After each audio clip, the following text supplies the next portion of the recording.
Hey everyone, just wanted to show you another project that we started here. It seems like I always have a lot of them, but I just wanted to show you a fence that we're putting in. It's a fairly affordable fence, but if you had it done by an installer, it costs a couple thousand, and for you to do it yourself, it's not that bad. And just want to go over a couple of little pointers, you know, just to show you how easy it really is. So take a look at it here. I'm putting up this fence right here.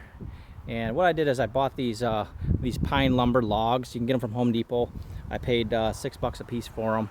And then what you want to do is, depending on where you live, I'm in Western New York. I went down 27 inches, and then you put the post in the hole, you plumb it level, and then you put dry concrete in there, and then you put dirt in it. The reason you put dry concrete in there is because you can still wobble this fence post left and right, try to level it out again, and then you pack it tight, you stomp it down. I have a little bar that I use that I stomp down the dirt, and it packs it tight. So you can see I ran all these posts all the way down to our house. And what you want to do is, to make sure that your fence posts are straight, you run, I used yarn, and I ran a piece of yarn string from this end all the way over, and we're building this to our little shed that's in one of our other YouTube videos. But we ran the line straight to here. So when you're putting these posts in and you're digging the holes, you know that that line is going to hit all of them, and then this fence will be straight as you're running along. So what I'm doing here is I'm putting in pine board as our fence here. And I had this pine board rough cut from a tree that we actually had here in the yard, and we had it cut down, turned into millings. So this was the pine board that we had made from a local lumber mill. So what we did is we had a tree here, we had it cut. I cut down the tree, cut the branches off, and put them in 8-foot sections. So it gave us roughly about $500 or $600 worth of lumber if you were going to buy this from like Amish or something. So you save really big if you look around. You have a couple of trees that got to be dropped anyway, and you just save everything right in lumber. This is about $200 to have it milled up into board. And what I'm doing now is I'm putting these pine board onto these posts, and if you look at it, you can see a distinct difference in the color here. This here versus this here. This is how we bought it, and this is after I char it. So what I'm using is I'm using a propane torch, and you just pretty much put it up to the pine board. Obviously make sure it's not by your house or anything. Char the wood before you put it up if it's close to your house, or you can char it afterwards if it's away from your house.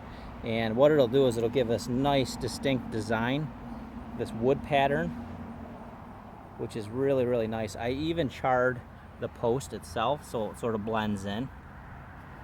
And I'll show you, I'll give you a video of it completed so you can see the entire fence charred out.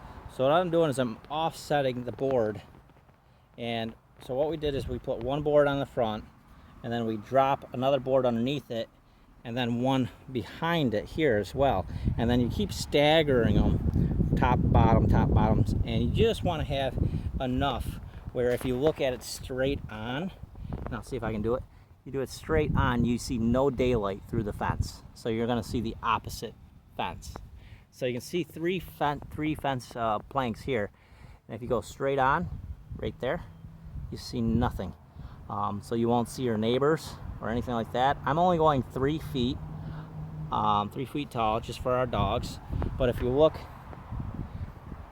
the way the yard changes, we started 3 feet at the lowest point, or I should say the highest point of the yard, and then it gets taller over here.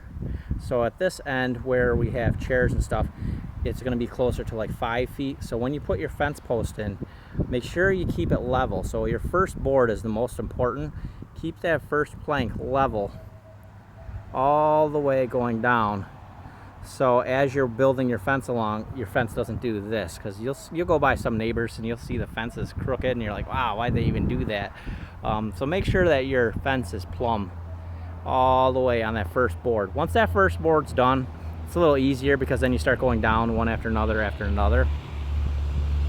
So I'm just going to show you guys from the other side, from the back side, what it looks like as well. So it's really nice, because not only is it a privacy fence, but it also looks good on the neighbor's side too. It's going to have that same concept. See how you see it right here. If you look straight forward, you see nothing through it, but if you look at an angle, you can see it. And if you look right up from top, that's how it ends up being.